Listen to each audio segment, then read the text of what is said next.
the trust level that is developed with their therapist, and do they feel that that therapist is really listening to them? Okay. Go ahead, Renee. Next slide. So I thought we would start with just, 2 or 3 mindful moments. I'd like you to just reflect briefly upon a time when you felt truly listened to, and what qualities were present that helped you feel that way. Maybe just close your eyes for a second, go back in time.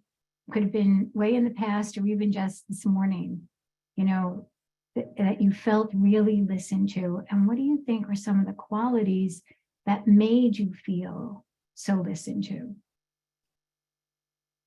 And also, when you've done with that, give yourself another minute or 2 and try to think of a time when you really felt unlistened to. And how come that happened? Why do you think you didn't feel any relief, any sense of connection with whomever you were talking to? What happened there?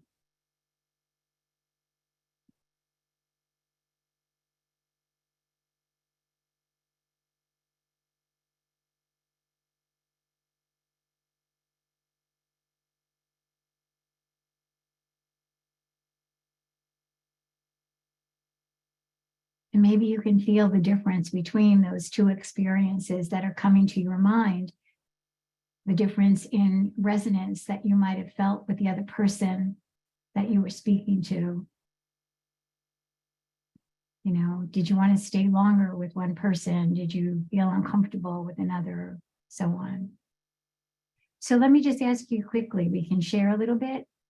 What are some of the qualities? Let's do this first, and you can either put it in chat or you can speak it. It'd be great. When you felt truly listened to, what are some of those qualities? Anybody want to share that?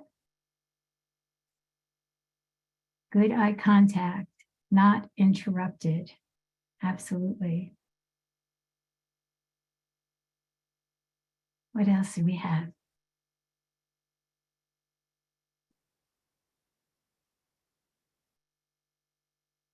Empathy. Yes, you could feel the empathy, right? That connection of somebody is really feeling what I'm feeling.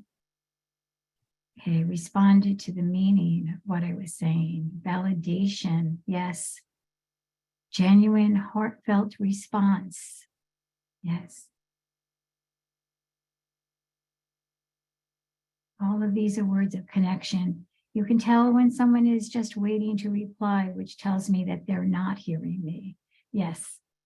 So that's when we're not feeling listened to. Let's switch to that one now in the chat. Put some of the things that people do that you definitely feel unlistened to. Not replying and just listening. Silence, but present. Ebony? I think when you're sharing something with someone and you're looking for advice or validation, like someone mentioned, or recognition, and they don't respond to you and just kind of turn it on around them and make it about them. Yes. It's when you don't feel unheard. Right. And most people, when they listen, it really is more about them. How is what is being said impacting them, right? When you have to repeat unsolicited advice, that's a big one, right? Interruptions, distractions, dismissed feelings, distracted by looking around. Yes, absolutely. Looking at your phone, wondering, checking your watch, those kinds of things, right? Okay, very good. All right. One of the most important things is that we allow ourselves to, to really, really become mindful of how it is I am with another person and how it is that I am listening and how what they are saying is affecting me, and be aware of my own responses, even as I'm listening. It's almost like you're listening to 2 people, to the other person, but you're also doing some inner listening to yourself. So these are the objectives of the class. We're going to talk a bit about the difference between sympathetic, empathetic, and compassionate listening, list the components of compassionate listening, discuss some of the barriers that are in our way, and you've already named a lot of them already, describing the components of embodied compassionate listening. And also at the end, we're going to save the last 20 minutes or so of class to engage in some breakout rooms to practice embodied compassionate listening and be part of a compassionate listening meditation and listening to oneself. So I asked Renee if she would interrupt me at around 3:10, so we definitely can go into the breakout rooms, all right? And you will be getting a lot of this information, so whatever we don't get to, we will get. Okay, next one. So I'd like you to just, again, just a little bit of mindfulness in listening to yourself.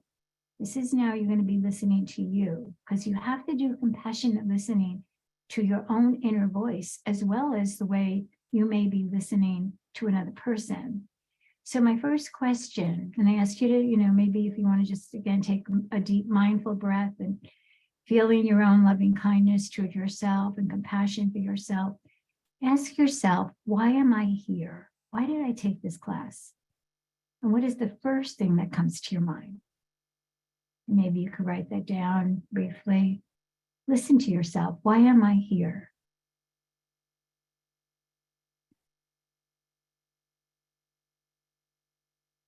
All right, and then I ask you to just take another deep breath and maybe close your eyes and go a little bit deeper, and then ask yourself the question, why am I really here? And listen. Listen not only to your head, but listen to your heart. Why am I really here?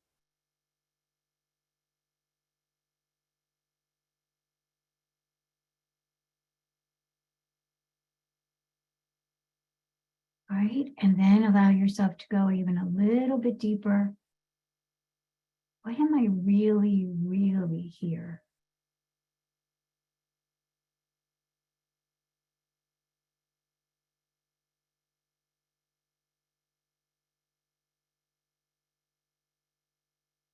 Okay, and see if you felt any difference between the first time you asked yourself the question and the third time. Anybody like to respond to that? And again, you could put it in chat or you could talk together.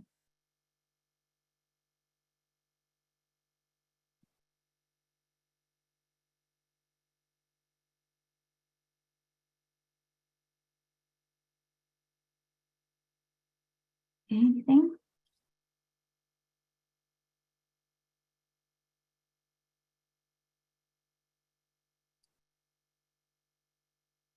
Okay. Okay. Want to learn some new skills? Was that the first one, Monica?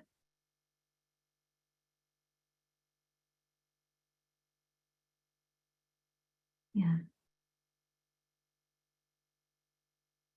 Sometimes it's good for us that even as we're just thinking or talking to ourselves, to check again, because often sometimes the very first thing that we're saying, whether it's to another person or to ourselves, is just a reactive kind of thing. And often underneath what we really want to say is some kind of need or some kind of value or something that we really want to express to be made known to ourselves or to others. Okay, somebody said to remember how to, oh, sorry, went away fast, right? Want to apply what I learned to today's programs at the library with the adults. Okay, good. And Christine said, remember how to incorporate compassion into my interactions with clients and coworkers. Great, okay. All right, so you've set your own intention and that's really important. All right, so let's jump into the PowerPoint now. All right, so I like these little quotes here, right? There's Kermit, I hear you talking, but I'm not listening. That's pretty common. Or Dalai Lama, when you talk, you are only repeating what you already know. But if you listen, you may learn something new, right?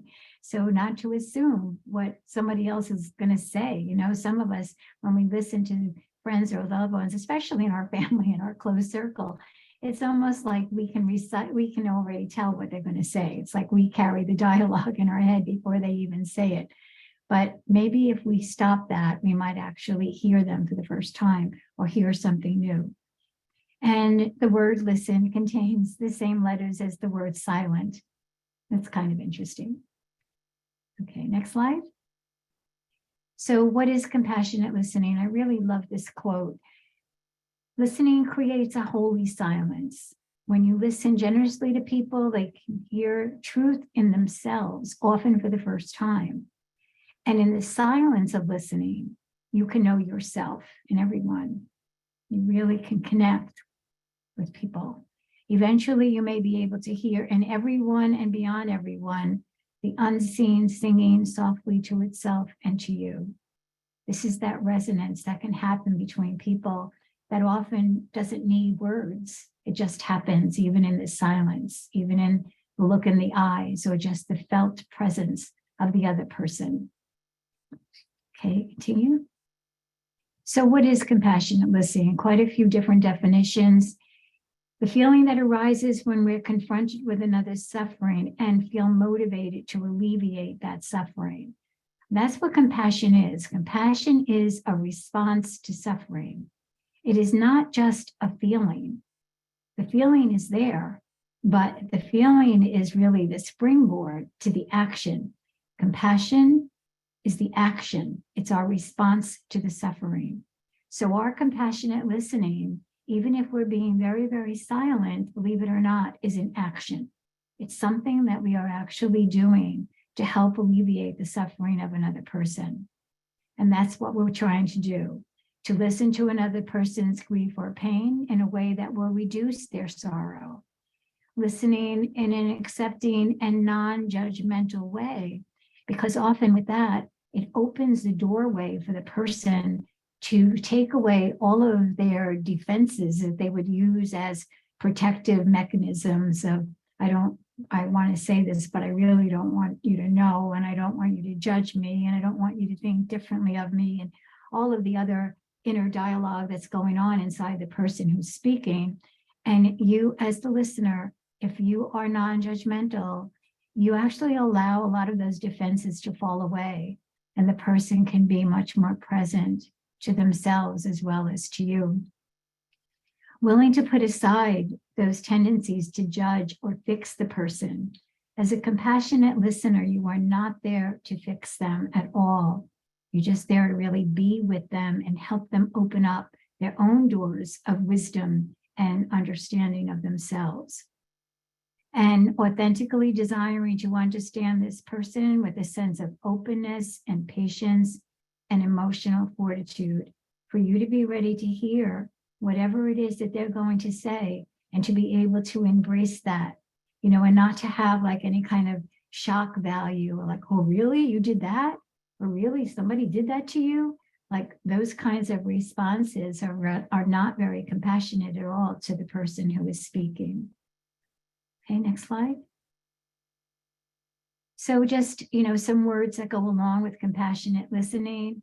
And I think I hear you is so important. I hear you, I see you, I'm listening, my heart's here, we're connecting, it's dialogue, you know, and we're in authentic with each other, authentic feelings and being very empathetic, as well as being able to create for that person a safe place, as that quote said, a holy silence, a sanctuary where the person can really feel that they are safe. Okay, next one. So who are we listening to? There's this old quote, God gave us 2 ears and only 1 mouth, an old Jewish proverb that we should listen twice as much as we speak. Okay, of all ages. And who are we listening to? Well, just this is a real quick summary. Go through the next slides really quickly because I think most of you already have experience with this. But, you know, we're listening to people who have, all of us, no matter it's our family or professionally, I'd like you to really, kind of focus on both as we're doing this presentation, because it's definitely not just about our being a professional counselor or a therapist or social worker or teacher. This is also about our just being a person to whomever it is that we're connecting with, even if it's somebody that we just happen to meet in the post office or in the grocery store. How well are we listening in our lives? So whoever it is in front of us, they all have basic core needs. The needs for safety, for love, for belonging, for a sense of competence and confidence, their ability to make decisions, their ability to feel that they belong in this world and that they can achieve their potential and so on. So every single person has these core needs. And when these core needs are fulfilled, we're pretty okay, we're balanced, and we feel pretty steady as she goes. I mean, maybe a little bit of a roller coaster here and there, but we're able to rebalance ourselves. All right. So, but when our core needs are not being met, we are not okay. With core needs that are missing, basic core human needs, again, not luxuries, right? These are not supposed to be privileges. These are basic to every single person. We need these to be okay.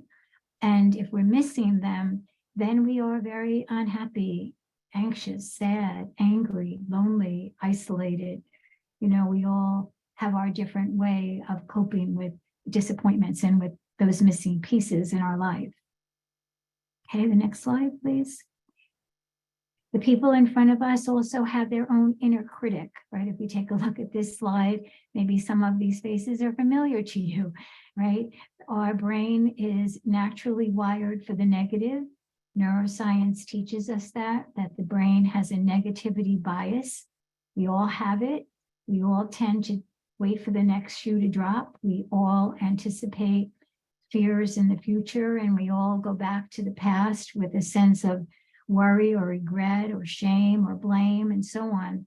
And again, the neuroscience teaches us this, that the inner critic is a very powerful voice inside of our head. And you can be sure that whatever we say to another person is going to either land gently on that inner critic, or it is going to stir that inner critic, reactivate that inner critic, or maybe re-trigger that inner critic. So we have to be, again, careful, because there's these underlying voices inside of people that are silent to us, but that can be very, very loud to themselves, right? Okay, next slide. Be careful how you're talking to yourself, because you are listening. I think that's a really funny quote and so profound, right? Remember this, because this has to do with how we speak to ourselves as well.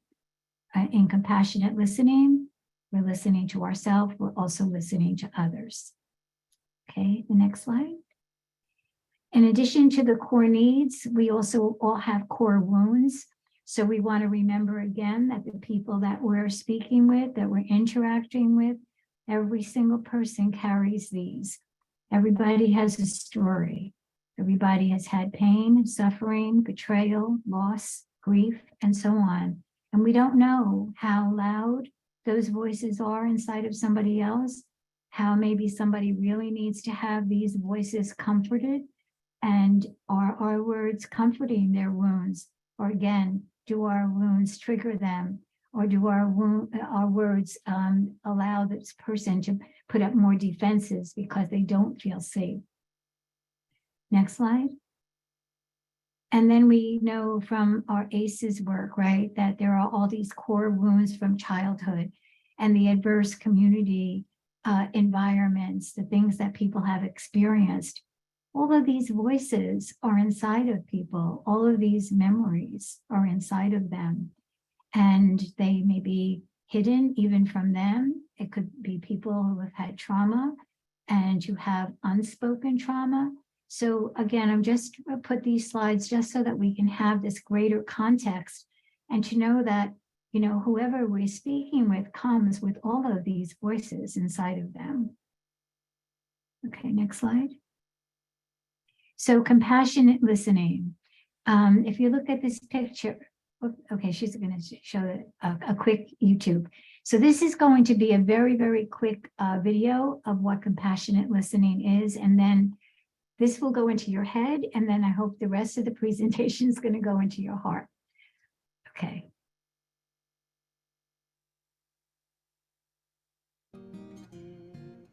Effective communication can bring us together and provide a bond of unity. It plays a vital role in building meaningful relationships with the people in our lives. Compassionate listening is the ability to listen to others' grief in a way that will reduce their feelings of sorrow. It tends to be one of those unique communication skills that isn't practiced nearly enough, despite its extraordinary healing powers. What are the effective ways to become a more compassionate listener? Concentrate on the other person. Look at him or her directly and maintain good eye contact. Keep in the moment and give the person your undivided attention throughout the conversation. While the person is speaking, withhold any responses and questions you might have until he or she pauses. Pay close attention to how and what the person is saying, and be sure that your posture and your body language are open and inviting. Make the conversation about the person and his or her issues. Refrain from interjecting any opinions or anecdotes that might refocus the conversation away from the individual and onto you. This is not about you. Compassionate listening requires you to listen with respect and understanding. During this process, don't assume, suggest, or argue your point of view. Simply allow the person to freely express themselves without being judged. As you engage in the listening process, be sincere about your intentions. The person speaking to you needs to feel confident that you are trustworthy and sincerely interested in his or her well-being. To be less than authentic will undermine the success of your interaction. During the listening session, keep your feelings in check. If you find yourself losing concentration or shutting down, try rebalancing yourself by taking small, relaxing breaths. As your skill to listen with compassion improves, you will readily witness the incredible gifts that come with lending a sympathetic ear. Embrace your gift and touch the lives of others with an open heart and mind. Be sure to like and share this video. Hit the subscribe button to get similar content on our YouTube channel. And thanks for joining us at Smart Strategies for Successful Living.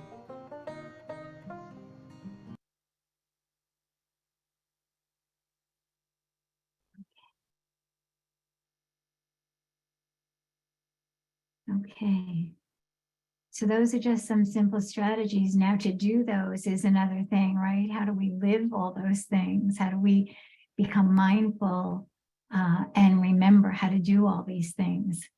And I was sharing before we started this presentation that as I was still preparing for this, getting ready and so on, I got a phone call from somebody, a friend that often likes to complain a lot. And I found myself absolutely not compassionately listening. It was like, here I am preparing for the compassionate listening and just saying to myself, I got to get off the phone. I got to do, and it's almost, and I knew then that I wasn't fully present. Then I allowed myself to stop and be present. It's just so quick to go into our own world and to what we were doing and so on and not be fully present for somebody else. Okay. Next slide, please. So think this is the 8 things that were talked about in the film. And I was just wondering if you would like to just rate yourself kind of on these, like on a scale of 0 to 5, with 0 being, oh, maybe I'm not so good at this, and 5 being, I'm pretty good. So the highest score you can get is 40, right? See if you can just very quickly give yourself some numbers. And just for you, we don't have to share them. It's just for you to, be aware, how much do I do this? How aware am I that I'm doing this? How mindful am I that I am monitoring my own emotions, my own judgments and biases about a person, and am I really interested in what this person is saying? Or do I really just want to go home because it's almost 5 o'clock? you know?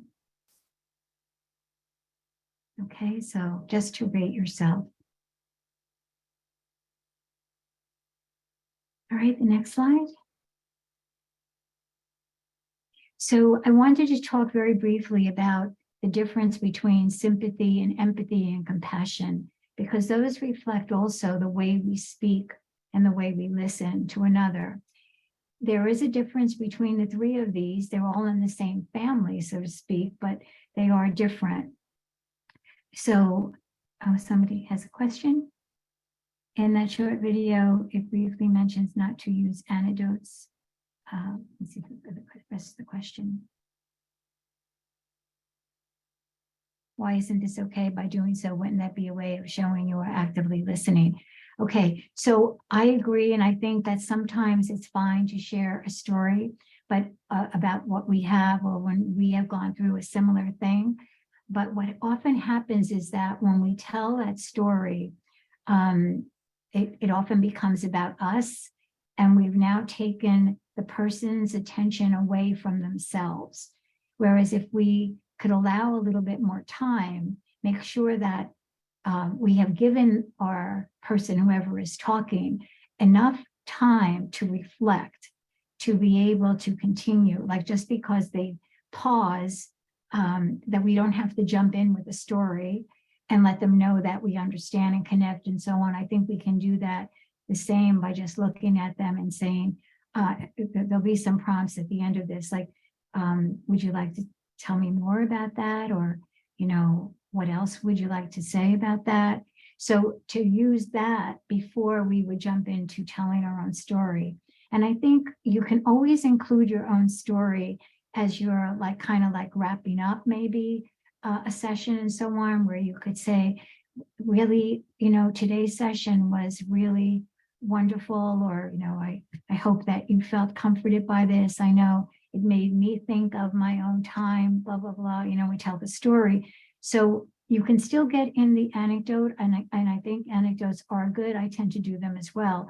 But I'm becoming much more conscious of when I place that antidote in the session. Does that make sense? Is that helpful? Okay, great. Thanks, Jennifer. Okay. So thank you for the question. It's a good one, a very good one. Okay, so for sympathy, again, sympathy is more about, you know, you feel sorry, but it's not something that you're thinking about all day long, or you may not even have an intense empathetic reaction. Sort of like, you know, let's say you hear somebody dies and so I feel really bad. I'll send a card, and, you know, and then you go about your day, right? You may think about it, you feel sympathy, but it's not something that is really impacting you in a deep way. Empathy takes it to the next level, as you can see from the picture, right? Empathy is like, I really know what you're feeling. I may have gone through a similar thing.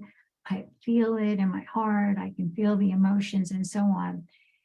What empathy often does, though, is it may keep you and the other person, you know, kind of stuck in that place of sadness or grief or whatever it is they're experiencing.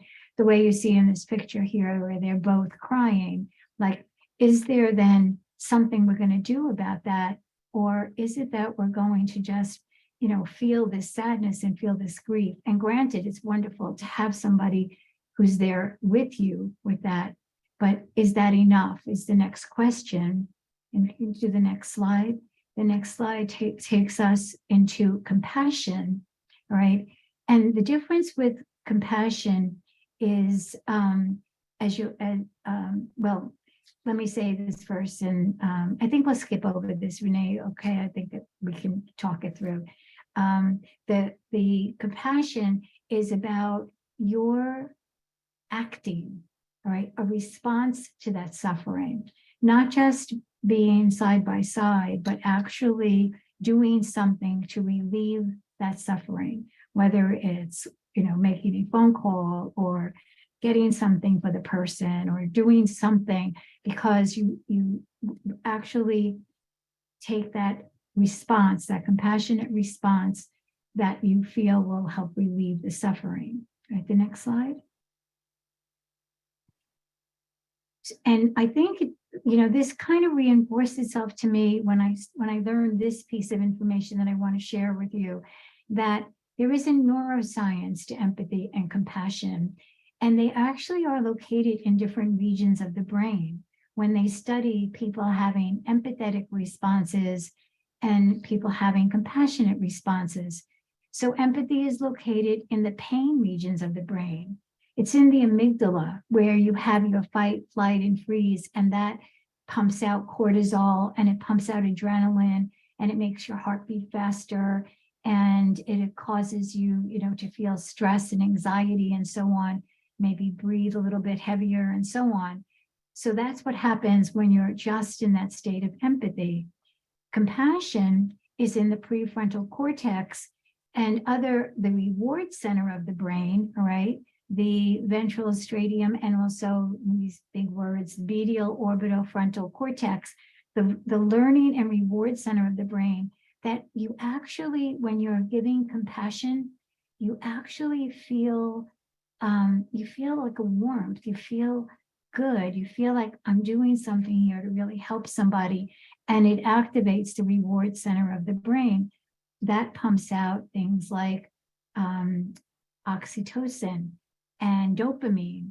And so you're actually feeling better once you have done that action and feel that you have made that difference. And this all has come about because so much talk has centered around the words compassion fatigue. And neuroscience now is turning away from that word compassion fatigue and wondering, is it more empathy fatigue than compassion fatigue? Because compassion fatigue has a reward inside of it. You're feeling better about yourself because you have done something, and you're feeling your own loving and your own kindness and so on, and knowing that you've made this difference. To the next slide, please. Okay, so think about that in terms of your own responses, that when you are responding from compassion, you are responding from a much more proactive place, a place that wants to make that difference. Okay, what is compassionate listening then? So we'll go through this a little bit more now. Compassionate listening, it's a process, right? It's a healing because it doesn't pretend to have the answers. It engages the participants in the process, that each side seeing the humanity of the other, and even when you disagree. Compassionate listening is used an awful lot in conflict resolution. When people are fighting, there is actually a group, a lot of this information for this presentation has come from this book called the Compassionate Listening Project, which is an organization that has devoted itself to conflict resolution in all areas of the world, sending out teams, to like Israel and Palestine. They've had a whole mission going there, teaching compassionate listening so that the two sides can come to a place of oneness, a place of connection, rather than focusing on the discords and all the judgments of one against the other. Okay, next slide. So we want to be able to speak in such a way that others love to listen to us. We also want to listen in such a way that others love to speak to us. It's kind of like a nice thing. And this story here, just real quick, I like to mention this Buddhist story, the Golden Buddhist story, thinking about how everybody is so much more than what they may be presenting to us in that moment. This story talks about a Buddha statue that was made of stone, covered with mud that had solidified many centuries. And one day a monk went out to take a look at it after a storm and used his flashlight and discovered this kind of like split inside of the mud. And he put the flashlight in and he realized that, oh my goodness, there's something golden in here. and they started to take away the mud and that had solidified. And lo and behold, what they found inside was a golden Buddha from the Middle Ages, somewhere in the 1500s, that the monks of those days had literally covered up with mud and so on to protect it, so that an invading army would not want to steal it and take it away. And all those centuries, that's how it stood until it was revealed as the golden Buddha that it is today, and as a site that people visit. And this story is often told to understand about people, with the human nature, how we have covered ourselves up with all of this mud and all of these defenses and protective devices and so on, and have all of these often beliefs about ourselves, the inner critic, layers and layers and layers of mud that prevent that person from feeling and knowing the golden self that they are inside. And what compassionate listening does is kind of help those layers move away, open up so that we can see the goal that's inside ourselves. And, again, just to use this as a metaphor for being able to bring loving kindness and non-judgment to our experiences with other people, so that those layers can slowly fall away and a person can feel themselves for the goodness that they are. Kind of like an onion, yes, actually, the many, many layers, the golden onion, right? Okay. So what is compassion? I'm going to just briefly review some of this material so that we can have the feeling of compassion in us as we're listening to the rest of the presentation. Right, continue. So look at all these words. All of this is involved in the word compassion. Compassion is made up of many, many things, all blended together. The understanding, connection, hearing, listening, right? The communion, authenticity, feeling that sense of aliveness, acknowledging the other person's aliveness, having a sense of presence, again, of really being there and feeling that sense of resonance with the other person.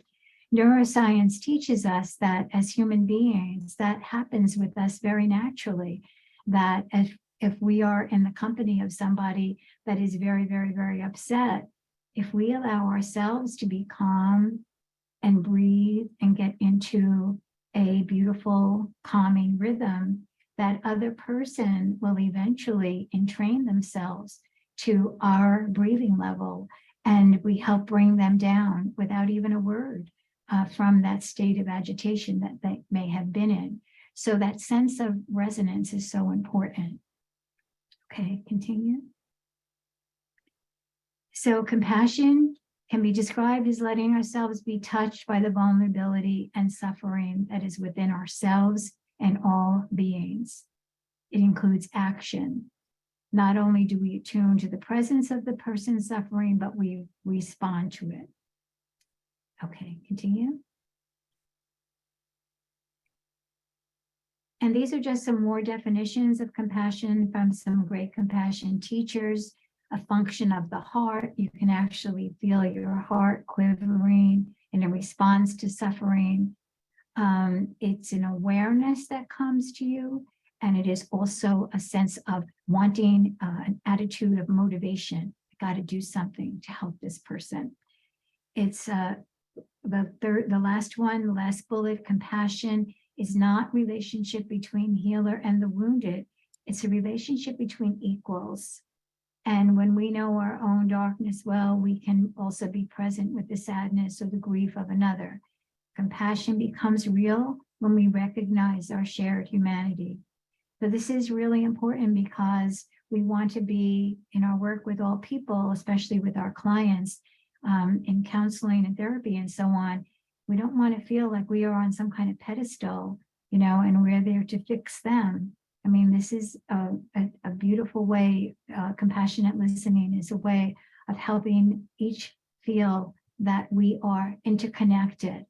Dan Siegel has this word that he invented. Maybe some of you have heard him speak, where he says, for true healing and interconnection, it can no longer be about me and we.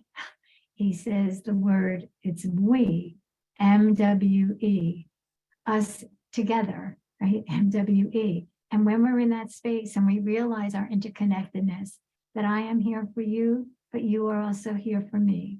And I'm sure many of us have had that experience when we have maybe have learned more from a client than we feel that we have given to them. So to think about that also in terms of compassionate listening, the interconnection that we feel with other people. Okay, the next slide. So the components of compassion, kind of already gone over this a bit, but to know that in compassion, each part of our brain that does each one of these things is activated, lights up, our brain lights up. Awareness and recognition of the suffering. So it's really seeing and being aware that somebody is in pain. And then the feeling of concern that we have for them and our feeling our connection with that person. And then what comes up is a desire to really relieve the suffering. We see the pain, we feel it, we care, we want to do something, and we feel that motivation inside of us to do something and to listen. In this case, it's to listening. Okay, 240. Okay, I'm sorry. Okay, next slide. Okay, a belief is the next thing. You have to have a belief that you can make a difference, that you can do something in some way. And if you really can't do something, you have to acknowledge that also. Maybe you can do, maybe not the great thing that you want to do, but you can do something. So, I can't go over to Turkey and Syria right now to help the way I wish I could help, but maybe I can donate money, or maybe I could think of, a way to help in another way. So it's a belief that you can make a difference, doing what you can do. And then to take that action, and then comes that warm glow of satisfaction that I was talking about, because the reward system of the brain is touched. Okay. And you feel that you're connected. Interesting that, some of our basic core needs are belonging and connection and making a difference. And so when you actually do an act of compassion, you are actually meeting some of your own core needs. You are connecting, you are feeling a sense of belonging, and you're making that sense of a difference, purpose, and meaning that you have. That's why it feels good, because you are taking care of some of your own core needs, as well as taking care of the core needs of the other. Okay, next slide. So some of the filters that get in the way of our compassionate listening, the way we see things, right? We see the world not as it is, but as we are. So we might be bringing our own biases, our own perceptions, our own beliefs, our own paradigms as we're listening to another person. And compassionate listening means we have to become really aware of who am I as the listener, and to make sure that these things are not getting in the way of how I am perceiving the person before me. All right, continue. How much do we really see and know, right? I mean, as a listener, we may not know any of the things that are on the bottom of this iceberg as we are talking to the people that we are with. Our brain cannot take in all the pieces of information at any given time. Research shows we're exposed to 11 million pieces of information at any given time, but our brain can only handle about 40. So can you imagine how much we're not seeing, or how much we're not connecting with in any given moments? And what our brain actually does is shortcut, but we all have to do that. We all have to cut out certain things that are happening right in the moment, because we can't process it all at once. And so what we tend to do is come from our own automatic responses. And sometimes our responses have also been schooled by biases and criticisms and judgments of others. right away we see somebody and we might make an immediate judgment about that person, about their appearance or what they're doing or how their voice is or whatever it is. We make these judgments, and this kind of unconscious bias can get in the way of our really listening compassionately to somebody. So compassionate listening requires that we become mindful of ourselves, become really mindful of how we see the world and how we see the people who come in front of us. Okay, next slide. So these are, again, some of the filters that get in the way, right? Our own culture and understanding of our culture, as well as the culture of the people that we're speaking with. There's language barriers that can get in the way. There's different meaning for different words. Our perceptions, attitudes, our beliefs, our values. You know, do we ever get really shocked by what somebody says and that shows on our face because our value is so different from somebody else's values? You know, our biases, gender identity, our expectations. You know, it's like sometimes, especially when you have a client say, oh, well, we spent all this time last week on this, surely when they come back next week, this will be different. And what do? You find yourself talking about the same thing. And so are you disappointed? You know, are you judging? Are you judging yourself? Are you judging your own work and so on? So what are our expectations, and are we looking for a certain outcome that we want our clients or people, you know, even in our family, to respond the way we want them to respond? We have to get in touch with our own intentions, make sure that we don't have any self-motivating motives for ourselves, right? Reasons for listening, is it serving us or is it serving them? Because that's what we want to do as a good listener, is to serve the others. We also have our own past experiences, our own projections of others that often can come into play. And we have to keep those in mind also, become mindful of those as well, and really set our intention to listen and care with empathy and compassion. In my class of self-compassion and psychotherapy, one of the things that was really emphasized a lot was to be that therapeutic presence, a therapeutic presence with whomever you are with. And that might mean, like, before a client comes into your room or before you're going to see the next person, like just to spend even just 1 minute in quiet, preparing yourself. I'm going to meet Miss Brown or Miss, you know, so-and-so or Mr. So-and-so.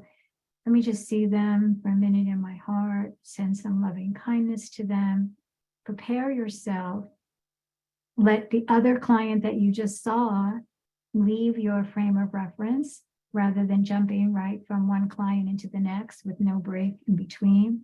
Even just a tiny little break to have that mindful, compassionate pause so that you will be able to listen with a much more open heart and a greater sense of attentiveness and awareness.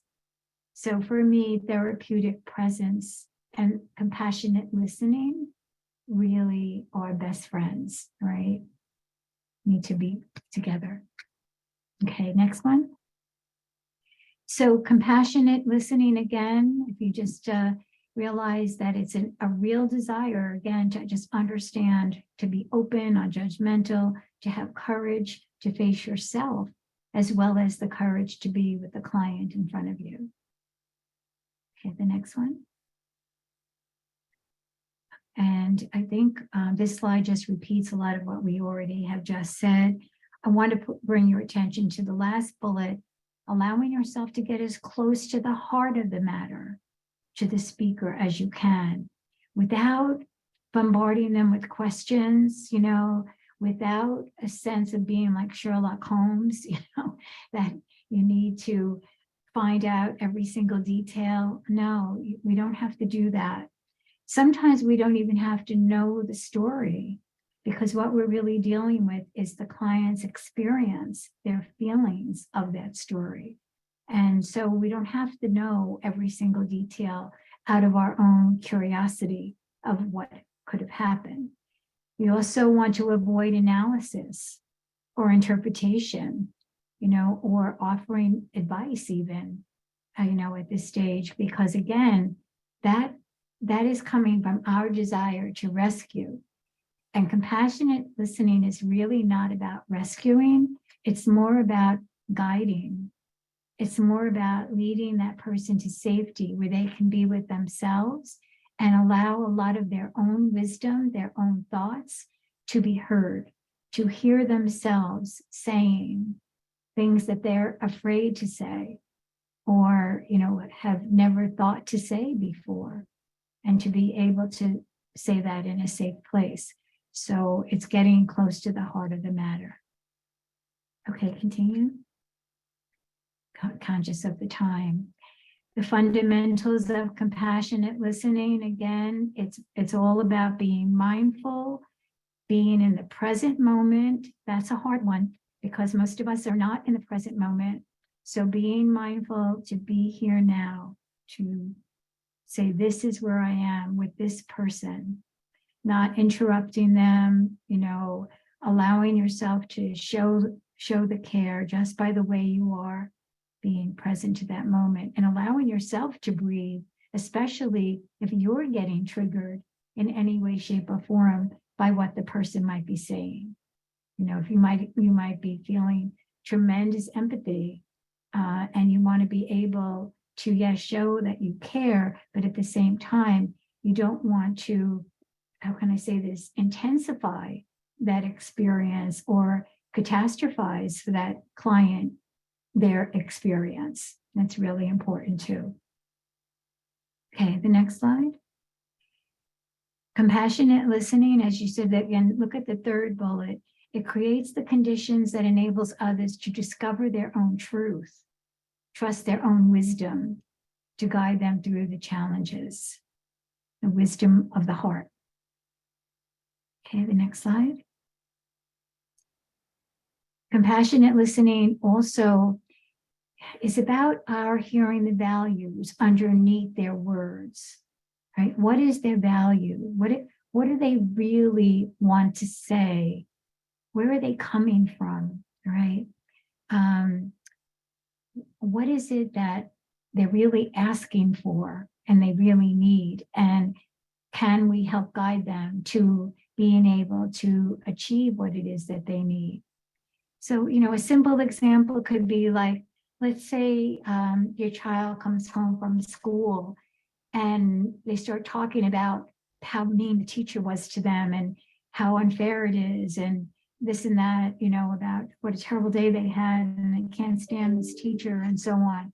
Like, how do we listen to that? Are we saying in our own inner voice, oh, maybe my child did something wrong?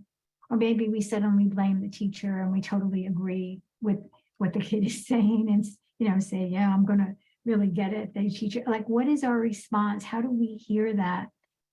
And is it possible that underneath what our child is saying, they just wanted some comfort? Like they just wanted to know that they're okay. And that even though they may have, had this experience with the teacher, that they're still a good person and you still love them. Like, what is underneath their complaint? What is the value or the particular, quality of love and care and concern that they need? So that's kind of hard to do. This is definitely going into the heart of the matter, not only your own heart, but their heart as well. Like, what is really being needed here in this moment? And one of the great self-compassion questions is the one we started this presentation with, which is, what do I need? And out of loving kindness, give that to yourself. Okay, the next one. All right, and this information, this comes from the 5 core practices of compassionate listening. And I'm going to go through them very quickly in the interest of time because I want to get to the breakout rooms for us. But these are cultivating compassion. It's the first thing we've been talking about. Developing the fair witness, that we become a very fair observer of ourselves and of the people we're talking to. respecting ourselves and others, listening with our own heart, and also speaking from our heart. All right, the next slide. And these next slides go into a deeper explanation of what each of those means. So with cultivating compassion, think about it. You are anchoring your own heart and essence, and you're connecting to another with real loving kindness and a sense of real connection. You're experiencing gratitude and appreciation, not only for yourself, but for the person that you are listening to. You are willing to step into their shoes and have that empathy, feel the world from their perspective. What is it like to be this person, having had these experiences, and think about that. And also to cultivate compassion for yourself, that you are here maybe with this client in a very difficult moment, and to have compassion for yourself, to breathe that compassion for yourself, like, I am having a difficult moment right now because I don't know what to say or what to do. So let me have compassion for myself while I'm listening here. Or again, if the client says something that triggers you and you're suddenly away and you're in a place of pain for yourself, in that moment, take a deep breath, bring yourself back into the present moment, and say to yourself, okay, I just had that experience. I'll think about that later. I want to come back to this person, be more present, but I have compassion for myself that such and such a memory came up for me, and I'm going to make sure I take care of myself after this client leaves, right? So this is caring for yourself while you are caring for another.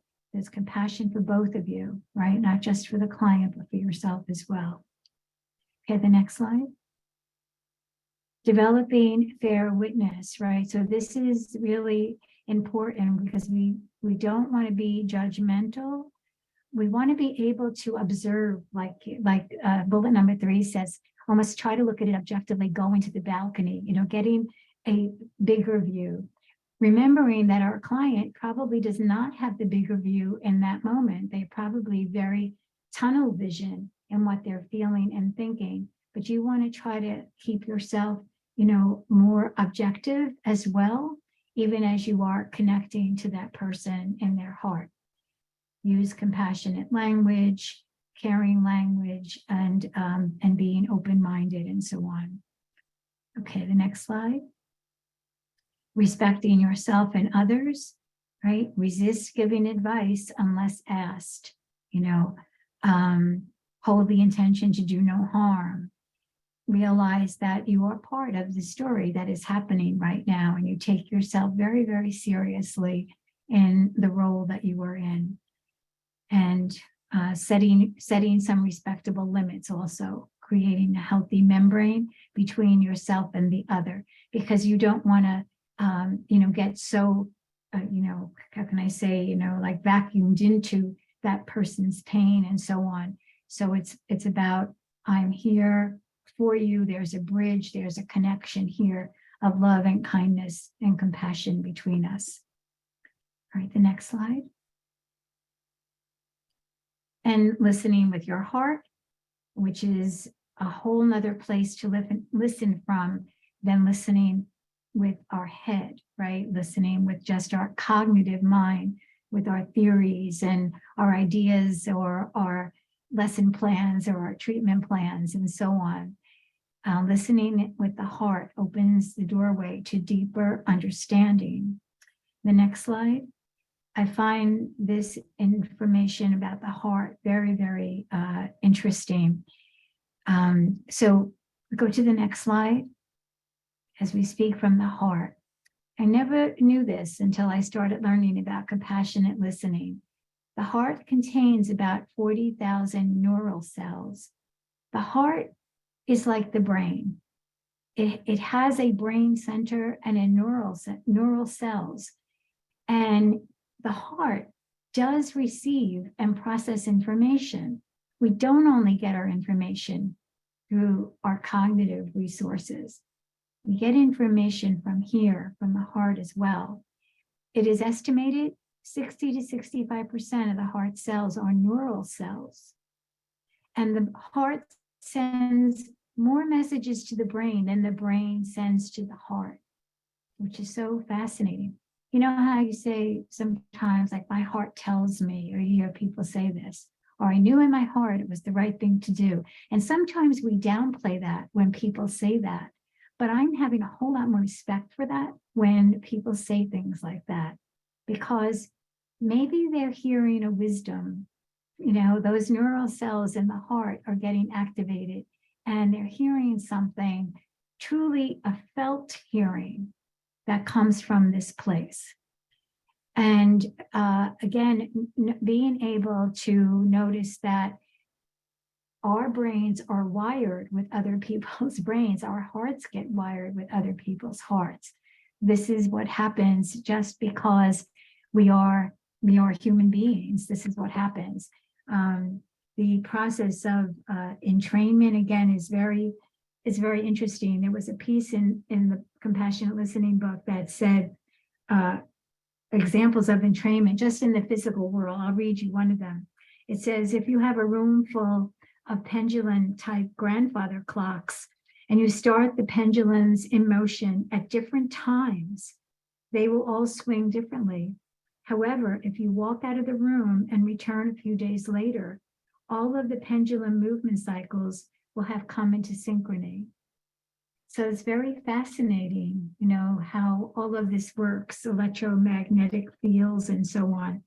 And in the book Compassionate Listening, they talk about that how the heart generates the body's most powerful electromagnetic field.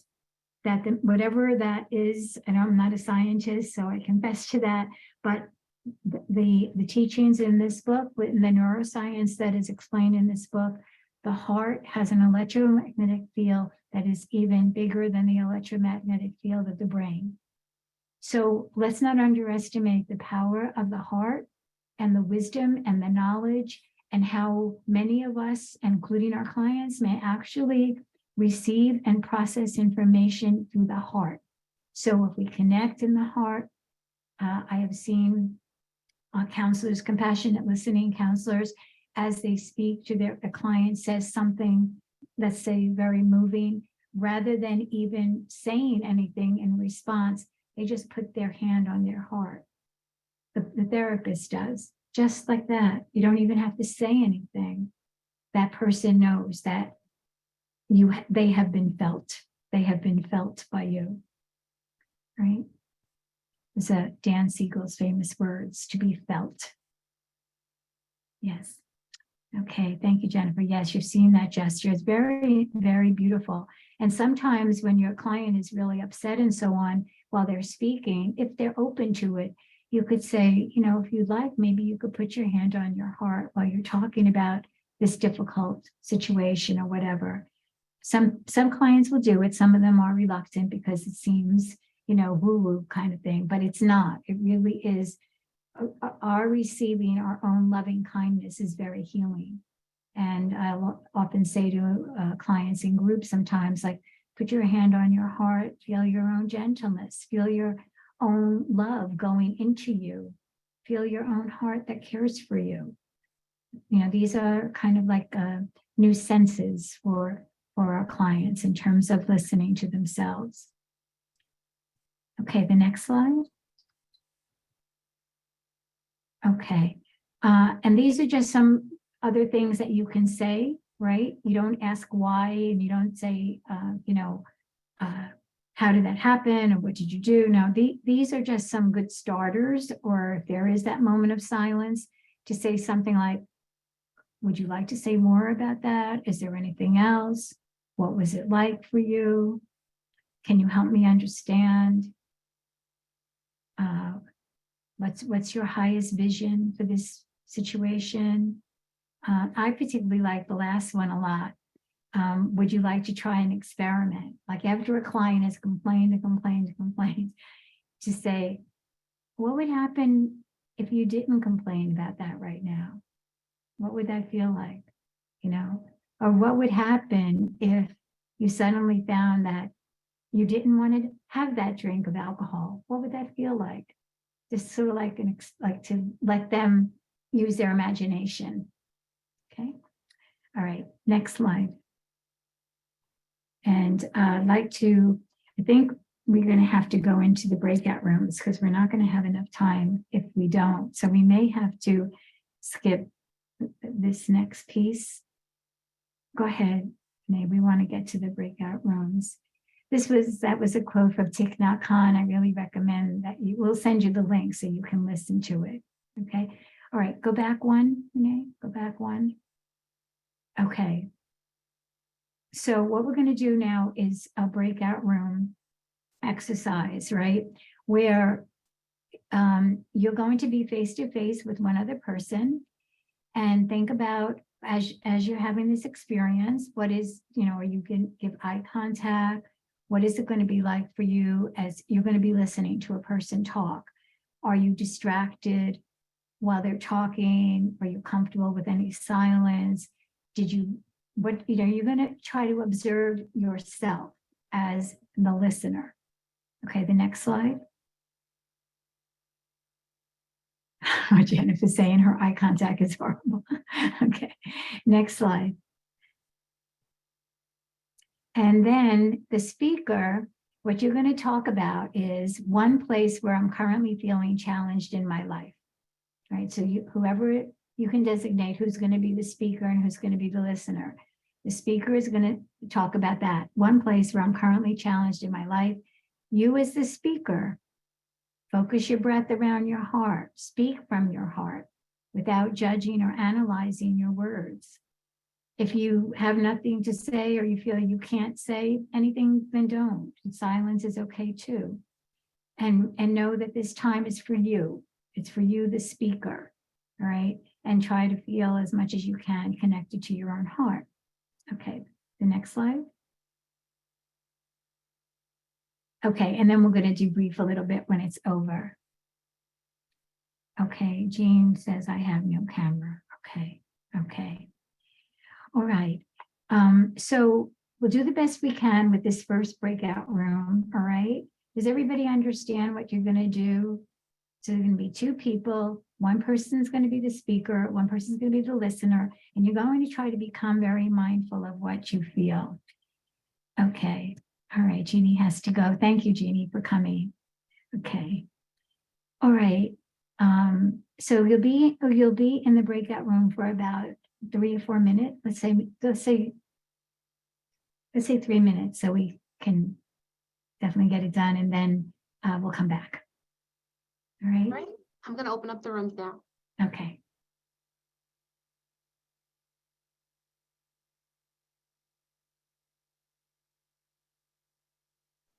How was that for everybody? We're definitely not going to have time to do a second breakout room. Unfortunately, I wish we could extend time, but we can't. But how is that for you as the speaker and those of you who were listening? What was it like for you? Let's do some sharing. And any other thoughts you'd like to share about this whole topic is fine. I will go. Yes. So in a breakout room, am I able to share who was with me?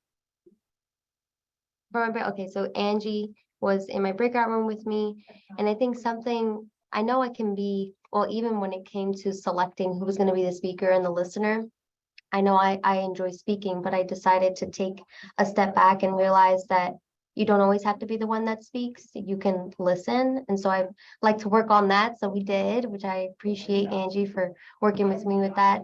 And so I realized while she was talking, I was actively listening, but when there were moments where I could relate, I wanted to share that. But I also knew, of course, I'm not going to say it in that moment, interrupt her thought. And I let Angie finish, and I wouldn't say I validate, but like I recognized what she was saying, and then that's when I inserted, this is what I hear you, this is what happened in my life is similar to yours, and you're doing a great job. So Okay. thank you. And you had Angie? Angie, did you feel listened to? Yeah, absolutely. She, gave me the eye contact and the head nodding, and then she waited until I completed my full thought and then gave her input. So it was nice. Great, thank you. Okay.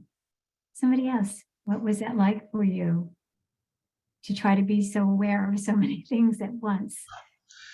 Well, I'll speak if that's okay. Yes. I was with someone that their camera was unable to, they weren't able to turn their camera on, which was, so obviously the eye contact wasn't to be had. However, that does force the really listening more so, you know.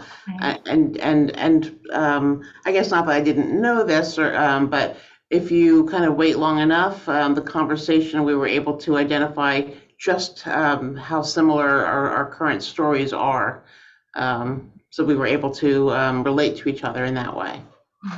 Great, very good. Did you feel any frustration yourself in you know, being able to not see the person, like, or were you just aware that you were? No, hearing? no, not frustrating at all. Okay, good. I'm okay with just listening. We, you know, but it is, I mean, it's nice when you have that, but it's okay without it. Yeah, good. Okay, somebody else.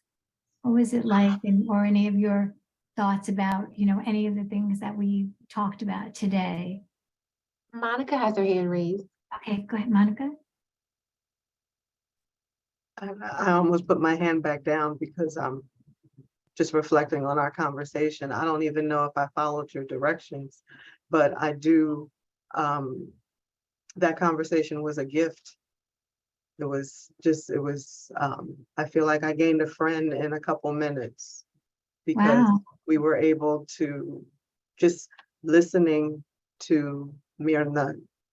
Both of us shared the plight, the hurt of losing a loved one. So listening to her express her challenges and how I can so deeply identify with what she is facing because I'm living it.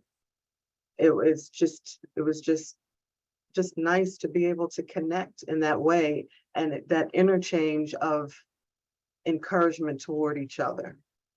So that was. Oh, it's very A special. nice exercise. It's amazing, and you only had about 3 minutes, right? 3 or 4 minutes. So it's amazing what can be accomplished, right? In that amount of time, in the right energy, right? In the right energy field and the sense of intentionality. Like, I want to listen to you. I want to really get deeper with you. Very beautiful. Thank you. I'm glad you both had that experience. Okay, anybody else? Susanna, had you put something in the chat? Would you like to share a little more about your concern? So it was a little bit harder to implement than I thought. You know, my partner shared a struggle that she was having, and I instantaneously wanted to go, oh, let me share how I got through that. And it was like, no, stop. Yeah. So it's definitely going to take a lot of practice. Yeah, it is, and it needs that. That's in the literature, you know, because we are so used to however we were schooled, right, in being therapists and counselors and all of that. And a lot of the work is geared much more now towards this type of work where, you know, the clients being able to find their own answers. They will listen to themselves when they had an opportunity to speak, you know? Yeah. Yeah. Yeah. Thank you very much. This is very informative. Thank you. Thank you. Anybody else have anything to share before we close?